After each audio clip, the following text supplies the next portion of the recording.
Hi guys, so here we have a cable version of the adduction. So this is a great exercise for people that don't have the traditional adductor or abductor machine in their gym. They can hook it up with a cable and still perform it nice and efficiently. So what we've done is pop Luke on a bench. We've got a cable each side, and then we've attached the cuffs to each side of the cable. In terms of the position that you're going to place this cuff, if you place it below the knee, then that is actually going to create a challenge to external rotation at the hip. So if you want to do that, great, but I prefer to just leave it above the knee to take that joint out of it and just create a more direct challenge to hip adduction. What we've also done, if you have a adjustable cable stack like this, is adjusted the width so that we can actually start within Luke's active range of abduction, which is something we've tested already. And in terms of the angle of the bench here, what we can actually do is go from a range of full hip extension to a range of hip flexion. And all that's going to do is allow us to train the adductors through their entire range.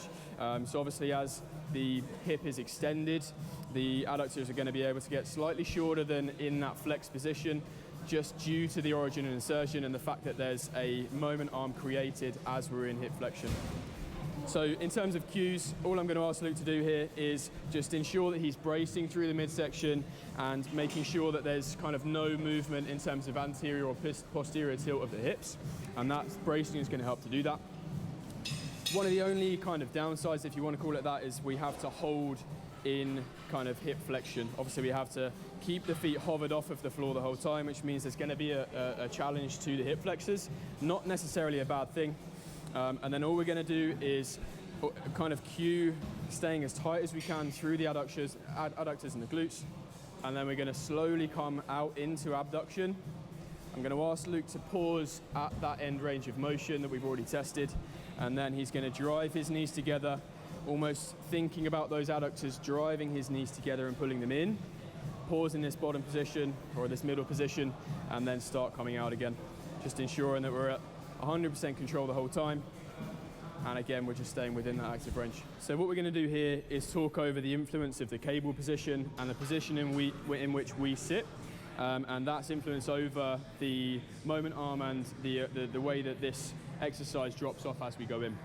So what we've done here is set the cables up so that Luke is positioned in a place where the moment arm and thus the torque demand on the hip actually drops off as he comes into adduction. So here we have the axis of rotation of the hip.